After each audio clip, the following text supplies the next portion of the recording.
એ બેન ને છોડ મારી વાત કર. હા સાહેબ, કોઈ બી છે પબ્લિક ને આપણે ડોર ટુ ડોર ફરિયાદ છોડ ને ભાઈ. હા સાહેબ, અત્યારે ગાડી અત્યારે બધા ને હા કે ના હા સાહેબ, રેગ્યુલર આ બધા આટલા બધા બેઠા છે કે ડોર ટુ ડોર થતું હોય એ ગાડી જાતી હોય, લોકો કચરા નહીં નાખતા હોય. ના ના એવું નહીં ડોર ટુ ડોર ઘરે બેલ મારે છે એ છોડ ને ભાઈ. તો એની મારી વાત કર. એસબીઆઈ બેંક વાળાનો એરિયાનો ટાઈમ શું છે? હું કઈ તમને યુબિલેટ કરવા માંગતો નથી, પણ તમે જેને સાંભળ્યા એ છે ગીર સોમનાથ જિલ્લાના કલેક્ટર, અને એને કોણ નથી ઓળખતું? સૌ કોઈ ઓળખે છે. એક પોતાના આગવા અંદાજથી અધિકારીઓ અને 2 નંબરના કામ કરનાર લોકોમાં દિગ્વિજયસિંહ જાડેજાના નામથી પણ ફફડાટ વ્યાપી ઉઠે છે. ત્યારે વેરાવળ શહેરમાં જિલ્લા કલેક્ટર દિગ્વિજયસિંહ જાડેજાએ વોર્ડ સભા યોજી હતી. વોર્ડ સભામાં નાગરિકોએ સફાઈ સહિતના મુદ્દે રોષ વ્યક્ત કર્યો હતો. પાલિકાની બેદરકારીથી નાગરિકો ત્રાહિમામ પોકારી ઉઠ્યા છે. જિલ્લા કલેક્ટર ખુદ ફરિયાદ સાંભળવા આવતા લોકોમાં ખુશી જોવા મળી હતી. આ જ ક્ષણે ચાલુ સભામાં ગીર સોમનાથ જિલ્લા કલેક્ટર દિગ્વિજયસિંહ જાડેજાએ એક અધિકારીને ઉધડો લીધો હતો. શું કહ્યું પેલા એ સાંભળીએ. એ બેન ને છોડ મારી વાત કર. હા સાહેબ, કોઈ બી છે પબ્લિક ને આપણે ડોર ટુ ડોર ફરિયાદ છોડ ને ભાઈ. હા સાહેબ,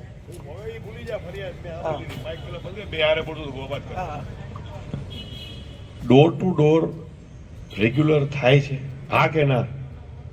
અત્યારે ગાડી અત્યારે બધા ને હા કે ના? હા સાહેબ, રેગ્યુલર આ બધા આટલા બધા બેઠા છે કે ડોર ટુ ડોર થતું હોય એ ગાડી જાતી હોય, લોકો કચરા નહીં નાખતા હોય. ના ના એવું નહીં ડોર ટુ ડોર ઘરે બેલ મારે છે સાહેબ, બેલ છે ગાડીમાં બેલ વાગે છે. બેલ વાગે ટાઈમ ફિક્સ છે? હા, એ શેરીમાં ટાઈમ જ છે. એટલે એક મિનિટ એમાં મામા એમ ટાઈમ આ બેન આપનો વિસ્તાર કયો છે? એસબીઆઈ બેંક ની પાછળનો શું ટાઈમ છે? કાલેજ બેંકમાં ફોન એ છોડ ને ભાઈ. તો એની મારી વાત કર. એસબીઆઈ બેંક વાળાનો એરિયાનો ટાઈમ શું છે? સાહેબ ન્યા છે ને 11 વાગે ગાડી ભરે છે. લાવ શેમાં લખ્યું? રજિસ્ટર બતાવો. એક મિનિટ તમે બોલો માં. હવે તમે બોલો માં, હું વાત કરું. દિનેશભાઈ, હું કઈ તમને યુબિલેટ કરવા માંગતો નથી, પણ ગીર સોમનાથ જિલ્લો અસ્તિત્વમાં આવ્યા બાદ જિલ્લા કલેક્ટર ખુદ પ્રજાના પ્રશ્નો સાંભળવા રૂબરૂ આવ્યાનો આ પ્રથમ કિસ્સો હોઈ શકે છે. નાગરિકોને ખાસ કરીને ગૃહિણીઓએ જિલ્લા કલેક્ટરનો માન્યો આભાર. ગંદકી રખડતા પશુના ત્રાસથી વ્યાપક ફરિયાદો રજૂ થઈ હતી.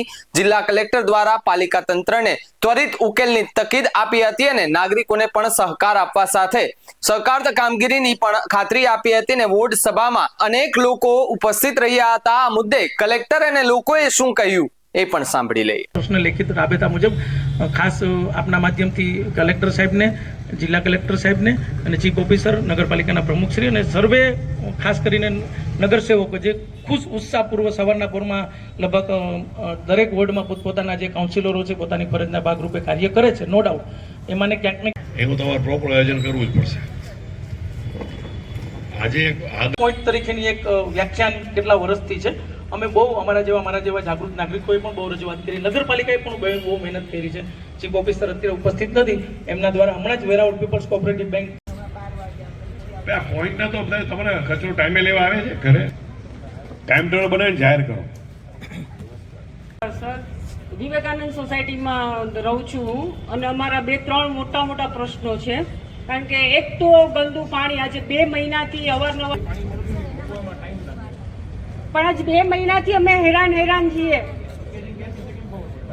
જે બધું હોય પછી क्या प्रश्न? कि जो कचरा लेने वाले, कभी मेरे को 7 इयर्स हुए लेकिन 7 साल में कभी भी कोई नहीं आया. और अगर कभी कोई आते ना स्वीपर का, तो बिहेवियर इतना खराब है ना. पहले आप उनको समझाइए कि कैसे लेडीज से बात करते. તમારી ભૂલ કાઢવા નથી એવો, આપણે ભૂલ સુધારવા માટે બેઠા છીએ. નો થતો હોય તો કન્ફેસ કરવા નથી પહોંચવડતા, તો એ આપણે ભેગા થઈને કરાવશું. બાકી કરેક્શન ડોર ટુ ડોર થતું નથી.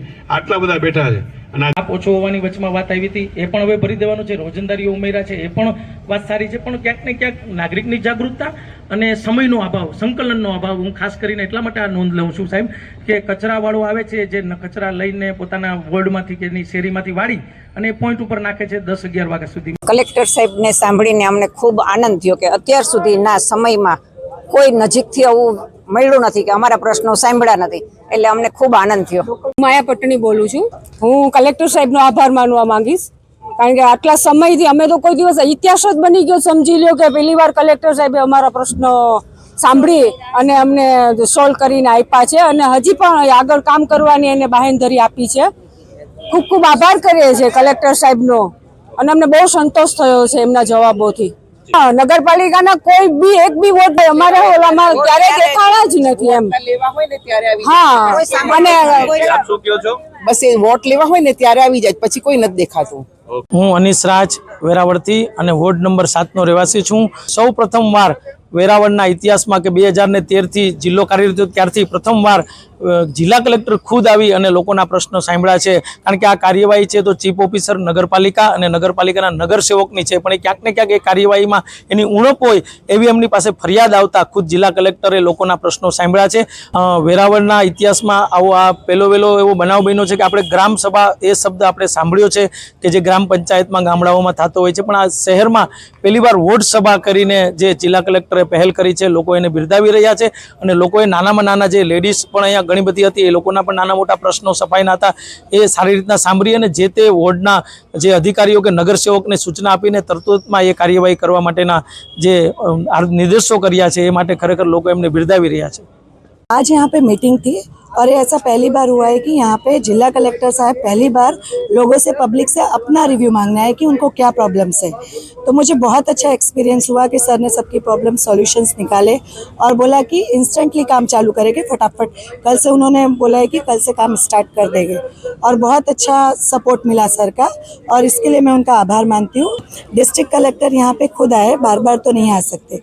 ये जिम्मेदारी वैसे चीफ ऑफिसर की और म्यूनसिपाल्टी की होती है, लेकिन आज कलेक्टर सर आए, लेकिन ये रिस्पॉन्सिबिलिटी तो पूरी म्यूनसिपाल्टी की है.